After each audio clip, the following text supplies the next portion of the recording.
Улсын хэмжээнд онгорцоор 3000 орчим удаа газар хөдлөжээ. Үүний 10 орчим нь 3.5 магнитуд болон түүнээс дээш хүчтэй хөдлөжээ. Газар хөдлөлтийн аюулаас урьдчилан сэргийлэх таниулах өдөр боллоо. Сайн байцгаана үзэгчдээ глобал мэдээ эхэлж байна. Студиуд хөтлөгч Гамбтын Баасан сур ажиллаж байна. Анхаарлаа хандуулна. I-92-оос бусад төрлийн автобензин болоод дизель түлшний үн 300 төгрөгөөр нэмэгдэнэ. Туулгалын голдрол дагуу хурдны зам барихыг зарим иргэд эсэргүүцэж байна. Улаанбаатар төмөр зам Монгол хүүхдүүдэд орос хэл сурахад нь дэмжлэг үзүүлнэ. Орос улбаны улсын Приморск үр байгалийн бүс нутгийн бизнес эрхлэгчид манай улсад далайн гаралтай бүтээгдэхүүн, цагаан будаа, барилгын материал нийлүүлэх хүсэлтэй байна. Шүглүүлэгчийг 1 саяас 5 тэрбум төгрөгөөр урамшуулах эрх зүйн боломж бүрдэнэ. Эцэг эх багш нар захим орчноос хүүхдийг хамгаалах арга зүйтэй боллоо. Ойролт орондын бүс нутгийн нөхцөл байдлаас шалтгаалan газрын тосны бүтээгдэхүүн тэр дундаа дизель түлшний үнэ дэлхийн хэмжээнд нэмэгдэж байна. Засгийн газар энэ нөхцөлд авч хэрэгжүүлэх арга хэмжээг боловсруулахаар шадар сайдаар ахлуулсан ажлын хэсэг гаргажээ. Ажлын хэсэг гадаад харилцааны яам, Монгол банк, сангийн яамны төлөөлөлтөд хамтран газрын тосны бүтээгдэхүүн импортлогч, түгээгч аж ахуйн нэгжийн төлөөлөгчдтэй уулзжээ. Аж ахуйн нэгжүүд бол үүсэж байгаа нөхцөл байдалтай холбогдлолтой дизель түлшний үнийг тодорхой хэмжээнд нэмэгдүүлэх буюу 1500 төгрөгийн нэмэгдэл бий болох зайлшгүй шаардлага байна гэдэг зүйлээ бол одоо дараа мэдэгдэж байсан. За 92 төрлийн бүтээгдэхүүний үнийн хувьд бол тогтмол байна. $705-оор Орос улбаны улсаас энэ жилийн хугацаанд доктортой авах гэрээгээ үргэлжлүүлээд хийсэн. Тэгэхээр бол ойрын 2-3 сартаа бол энэ асуудал бол яригдахгүй гэж ойлгож болно. Хангалт найдвартай байгаа. Өнөөдрийн байдлаар I-92 бензин 41-ээс 42, дизель түлш 28 хоногийн нөөцтэй байна. Монгол улсын нөөцийн сав дүүрэн байна. Үүнээс гадна 1300-аад вагон түлш буухад бэлэн хүлээж байна. Харин хаврын тариалал болох гэж байгаатай холбогдуулан дизель түлшний асуудлаар аж ахуйн нэгжүүдтэй дарга тохиролцоог хийсэн байна. Дизель түлшний хувьд бол бидхэн бас ярилцаж энэ хаврын тариалтын улирал эхэлж байгаатай холбогдлолтой тариалангийн салбарын энэ тариа тарихтай холбогдлолтой 10,000 тонн дизель түлш хэрэгэлдэг. Энэ хэрэглээг бол үнийн нэмэгдүүлэхгүй байх үүднээс үн нэмэгдүүлэхгүй байдлаар нийлүүлээрэ гэдэг ийм шийдвэрийг аж ахуйн нэгжүүдтэй гаргаж аж ахуйн нэгжүүд маань ч гэсэн нийгмийн хариуцлагын хүлээнд бол хүрээндээ бол хүлээн зөвшөөрсөн. Харин бол инфляцид огцом өсөлтийг бий болгож тодорхой хэмжээний шок үүсэхгүй нөхцөл байдалтайгаар 300 төгрөг бол нэмж болох юмаа гэдэг ийм зүйлүүдийг бол ярьсан. Нөхцөл байдлаа харж дэлхийн хэмжээнд үнийн нэмэгдвэл аж ахуйн нэгж болоод хүмүүст дарамт учруулахгүйгээр үнийг үе шаттайгаар нэмнэ. Харин бууруул дагаж буулгана гэж мэдгдлээ. Туулгалын голдрол дагуу хурдны зам барих нь байгаль экологид ноцтой хохирол учруулж болзошгүй гэж зарим иргэд үзэж байна. Өмнө нь Улаанбаатар хотоор дамжин урсдаг 2 том гол сүйдэж устсан.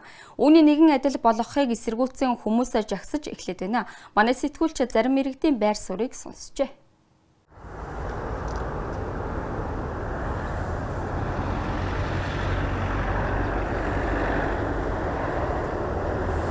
Улаанбаатар хотын төвчрлийг бууруулах зорилгоор хийгдэж буй туулгын хурдны замын ажил энэ сарын 15-нд аль биесээр эхэлсэн. Энэхүү зам нь Баянзүрхийн Довчоо Улаанбаатар Налах чиглэлийн автозамаас хотын баруун хэсэг буюу Баруун аймаг руу салдаг аюулгүй дайраг хүртэл нийт 32 км үргэлжилнэ. Төслийн хүрээнд нийт 8 байршил, 2 төвшний огтлолцол бүхий уулзвар, 13 байршил, нийт 9878 метрийн урттай гүр, 4 байршил, 190 метрийн урттай түнэл барихаар төлөвлөжээ. Уг зам баригдсанаар хотын төвчрөл 30 орчим хувиар буурна гэж үзэж байна. Гэхдээ уг бүтээн байгуулалтын ажил эхэлснээс хойш байгаль орчинд үзүүлэх нөлөө төсөвт өртөг зэрэг нь олон нийтийн анхаарлыг татаж иргэдийн эсэргүүцэлтэй тулж байна.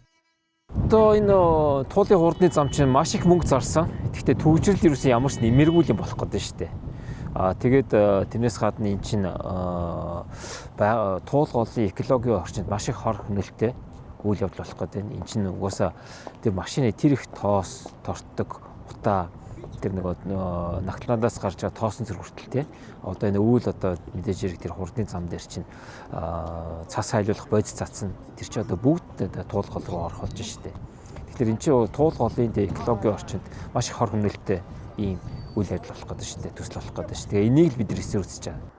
Туулын хурдны замыг төгжрөл бууруулах томоохон бүтээн байгуулалт гэж харахаасаа илүүтэй байгаль орчин үзүүлэх нөлөөллийн талаар авч үзэх зайлшгүй шаардлагатай гэж зарим судлаачид үзэж байна. Туул гол бол Улаанбаатар хотын төдийгүй 5 аймгийн 30 гаруй сумын хүн зооны гол унтны усны их усвар. Тиймээс голын усны чанарыг хадгалах, байгаль орчныг хамгаалах нь нэн чухал гэдгийг зам тээвэр судлаач Тэмүүжин онцолж байна.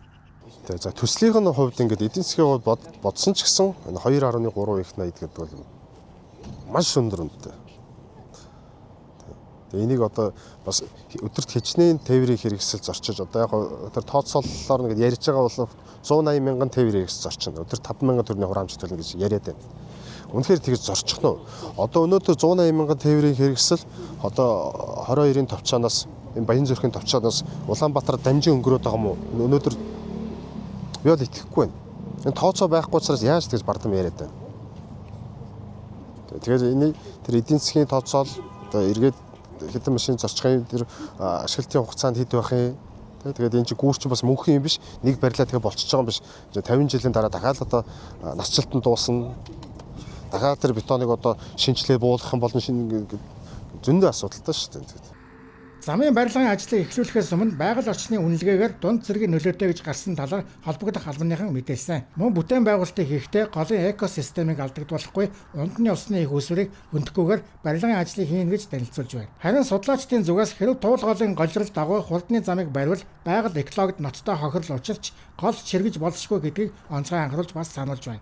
Жанчуудаж Баттарч, Инх тайван эдэр болт Бүрсүрэн Марлма Ice Global. Захим орчинд хүүхдийн хамгааллын төсөл өнгөрсөн оны 5 дугаар сараас хэрэгжиж эхэлсэн. Төслийн хүрээнд сургалтын багц хичээлээ боловсруулснаас гадна хүүхдийн насны ангилалд зориулсан видео контент, багш нарт зориулсан гарын авлага боловсруулжээ. Харилцаа холбооны зохицуулахаараа нэгдсэн үндэсний байгууллагын хүүхдийн сан ТЭСО групптэй хамтран захим орчинд хүүхдийн хамгааллын төслийг хэрэгжүүлсэн байна. Төслийг эцэг эх, багш, боловсролын байгууллагын ажилтнуудад захим орчинд хүүхдийн аюулгүй байдлыг хангах, хамгаалах талаар цогц мэдээлэл өгөх зорилгоор хэрэгжүүлжээ. Сургалтын модулыг албан ёсоор хүлээлгэн өгөх үйл ажиллагаа Улаанбаатар галерейд боллоо. Ингэснээр хөссөн бүхэн авч хэрэглэх, хүүхдийн цахим хэрэглийг зөв чиглүүлэх, хүүхэдтэй ажиллах зөв арга барилтай болох боломж бүрдэж байна. Сургалтын модуль маань бол дотор 5 модулаас бүрдэж байна. За 7-оос 10 насны, 11-ээс 14 насны, 15-аас 18 насны хүүхдүүдэд зориулагдсан. Өөрөөр бол насны онцлог, за чих хангалтаас нь хамааруулаад тус модультай. За мөн сургуульд ажиллаж байгаа нийгмийн ажилтан болон багш нарт зориулагдсан сургалтын модуль. За 5 дахь модуль нь эцэг эх асран хамгаалагчдад зориулагдсан юм модуль. За мөн сургагч багш нарт зориулагдсан ерөнхий гарын авлага гэсэн ийм үндсэн 6 хэсгээс бол бүрэлдсэн ийм цогц сургалтын модулыг бол одоо хүлээлгэж өгөх гэж байна. Энэ төслийн захим орчинд хүүхдийг сургахаа хөгжүүлэхэд чухал ач холбогдолтой. Нэгдсэн үндэсний байгууллагын хүүхдийн санаа нь сургууль болгоныг интернеттэй холбох гига төслийг дэлхийн олон оронд хэрэгжүүлдэг. Мөн захим орчинд боловсролын хөтөлбөрийг хэрэгжүүлж байна. Гэхдээ захим орчин олон эрсдэл дагуулдаг. Дээрлэх, гадуурхалт гээд олон зүйлийг нэрлэж болно. Энэ бүгдээс хүүхдүүдийг хамгаалж, аюулгүй орчинд сурч боловсрох боломж олгохын тулд энэ төслийг хэрэгжүүлсэн юм.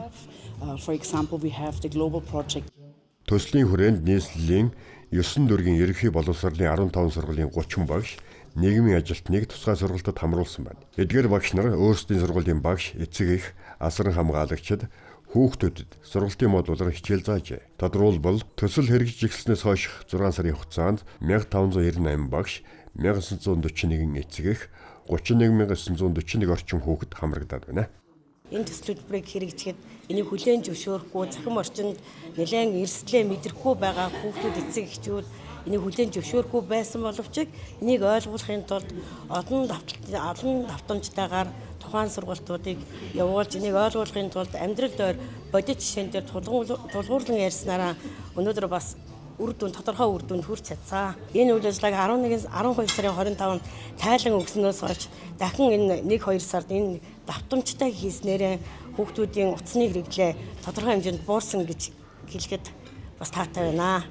Захим орчинд хүүхдийн хамгааллын төсөл нь хүүхдийг захим орчинд аюулгүй зөв хэрэглээ төв болгон төлөвшүүлэхэд чухал хувь нэмэр оруулна гэж багш нийгмийн ажилтнууд ярьж байна. Төслийн үр дүн нь олонгууд нь хүүхдүүдийг урьдчилан сэргийлэх, за эрсдлийг таних мэдэх, за цахим орчныг зөв зохистой хэрэглэх яг энэ чиглэлийн практик кейсээр илүү тулгуурласан юм сургалт байсан учраас илүү үр дүнтэй, илүү олон хүнийг хамарсан болов уу гэж би хувьдаа ойлгож байгаа. Төслийн хүрээнд ерөнхий боловсролын ахлах ангийнхны дунд эерэг цахим радио контент бүтээх уралдаан зарласан байна. Нийт 22 баг оролцсноос нийслэлийн 163 доо сургуулийн Lotus Girl, Ховд аймгийн 6 доо сургуулийн Blue Peak, Tricast медиа багууд эхний 3 байрыг эзэлжээ. Доржийн Цэнгэнжөө, Инх тайвны Идэрволд, продюсерынгийн Маралма, Аист Глобал. Үзэгчдээ үргэлжлүүлэн зарим үйл явдлын мэдээллийг цөөн үгээр хүргье.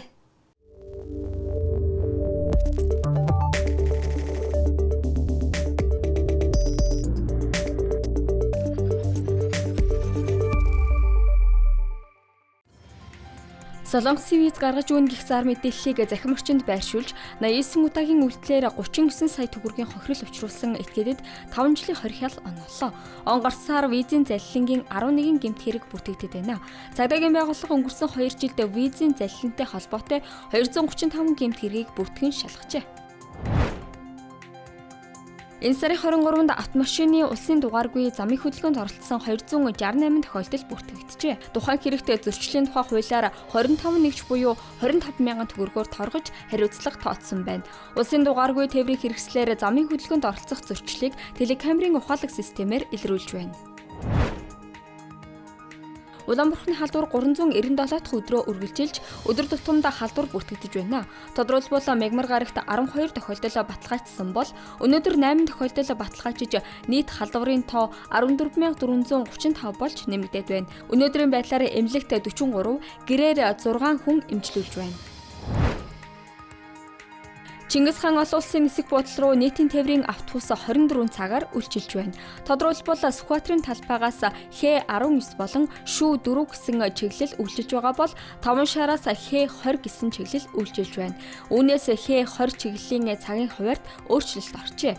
Тус чиглэл өглөөний 5 цаг 50 минутаас оройн 22 цаг 30 минут хүртэл үйлчлэх юм байна. Захим шилжилтийг эрчимжүүлэх, төрийн үйлчилгээг хүмүүс илүү хурдан, хялбар, хүртээмжтэй хүргэх зорилготой захимаар нэн тэргуунд үндэсний хөдөлгөөн албан ёсоор эхэллээ. Үндэсний хөдөлгөөнийг Дорноговь аймгаас эхлүүлж, Сайн Шанд хотод захим Дорноговь өдөрлөг боллоо. Брэдэд цагаагаар дахин муудна, хүчтэй салхилж цаас орно. Салхи секундэд 18 секунд метр хүрч ширүүсгийг мэрэгжилтнүүд анхааруулж байна. Автоцам цас мөсөөр бүрхэгдэж, халтрын агуулга ихээр үүсэж нөхцөл байдал хүндэрнэ гэдгийг анхааруулжээ. Аист Глобалын цөөн хорин мэдээ байлаа. Ажлын амжилт хүсье.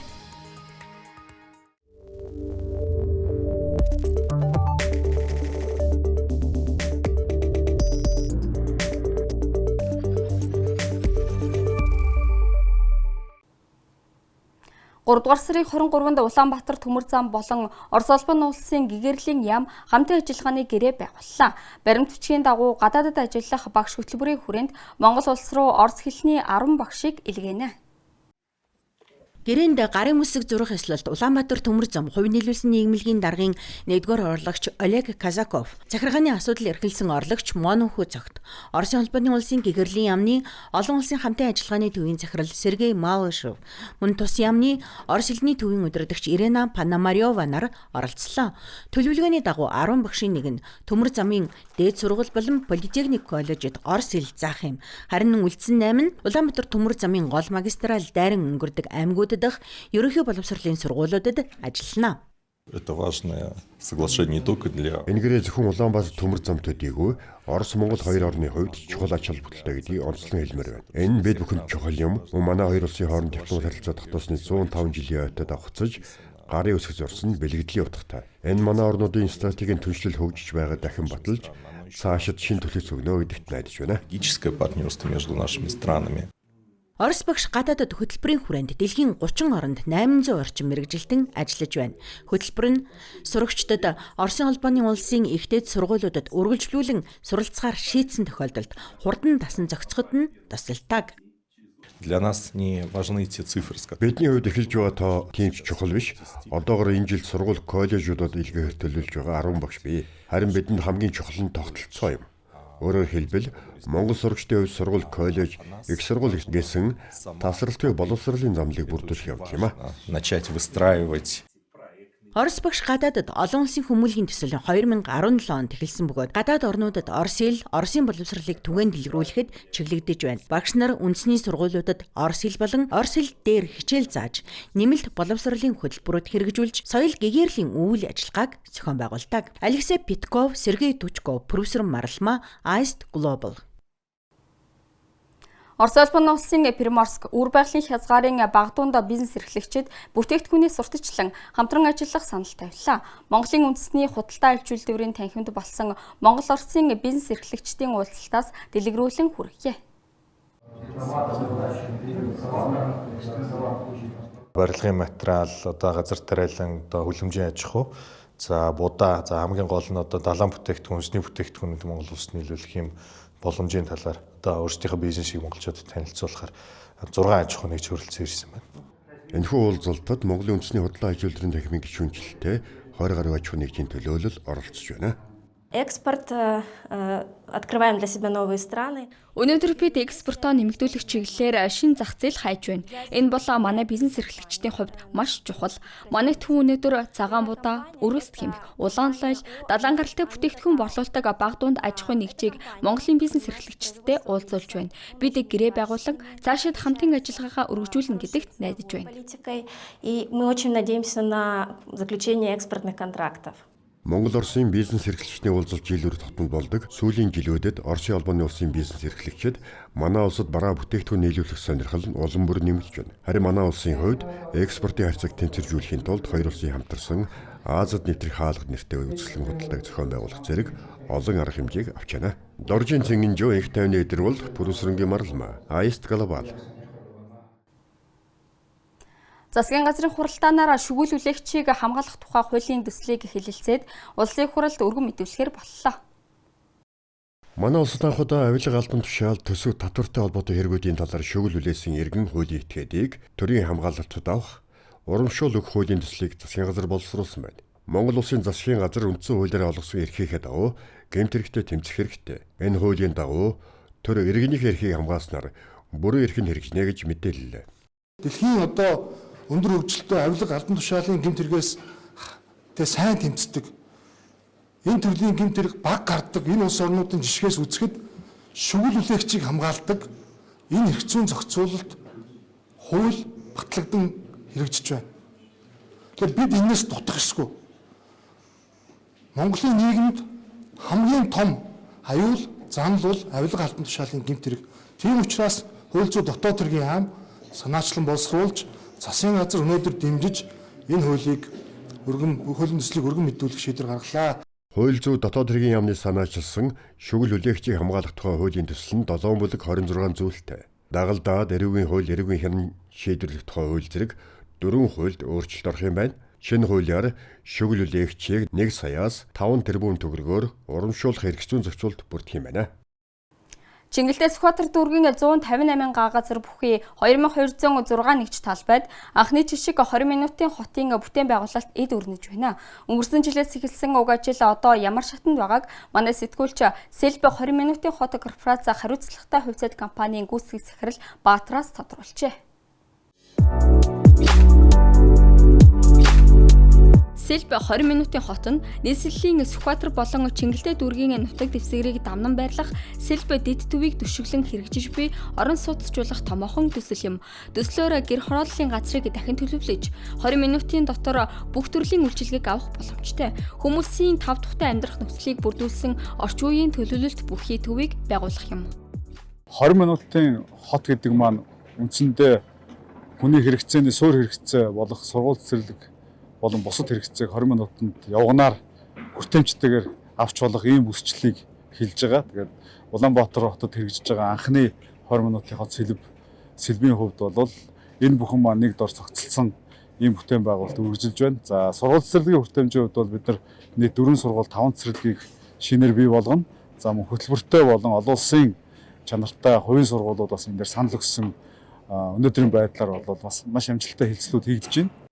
Дээр хэлсэнчлэн Сэлбэ дэд төв нь 45610 иргэнд зориулсан нийгэм соёлын үйлчилгээний хэрэгцээг нэгдүгээр төвлөрүүлсэн анхны 20 минутын жишг хот болох юм.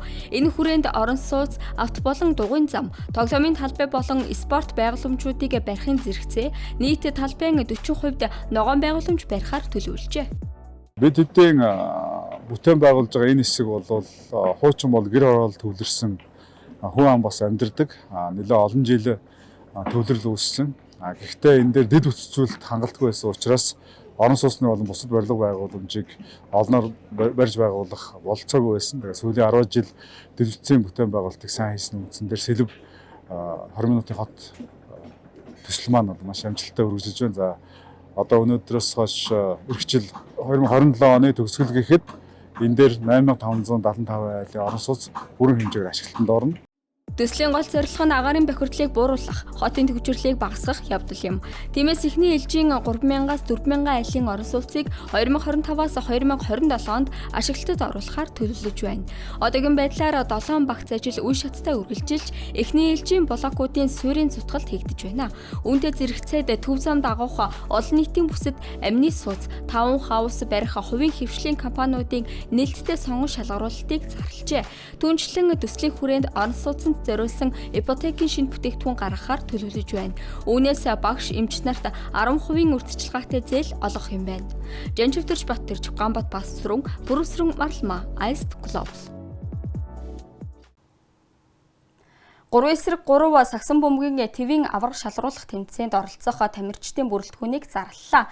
Наадамд оролцох хурдан борины сервэний өндөрт өөрчлөлт орууллаа. Хасын хөлгүүд хаан шонхрууд багуудын цувралын 4 дахь тоглолт маргааш болно.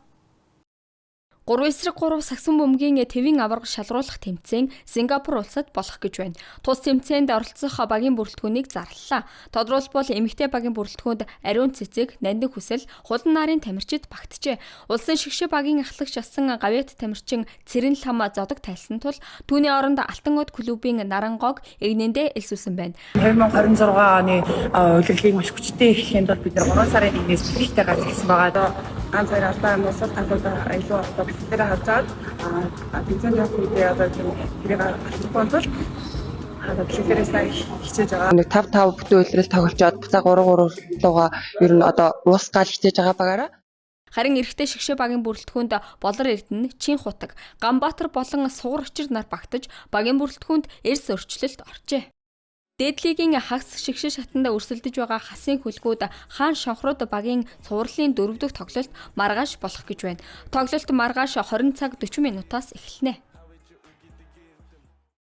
Наадамд оролцох хурдан морины сервэний өндөрт өөрчлөлт орууллаа. Тодорхойлбол шүтлэн 132 см байсныг 133 см, дааг 127 см байсныг 128 см гэж тус тус өөрчлөх саналыг үндэсний их баяр наадмыг зохион байгуулах хорооны ээлжид хуралдаанаар хэлэлцсэн байна. Хуралдаанд оролцогчдын 76.5% нь уг саналыг дэмжиж хурдан морины уралдааны дүрмд өөрчлөлт оруулахаар болжээ. Айст Глобал спортын эргэн тойронд болж байгаа зарим үйл явдлын мэдээлэлээс товчлон хүргэлээ. Ирхэм үзэгчдээ та бүхэндээ глобал мэдээлэл 5 гарагийн дугаараа хүргэлээ. Анхаарал хандуулан хамт байсанд баярлалаа. Баяртай.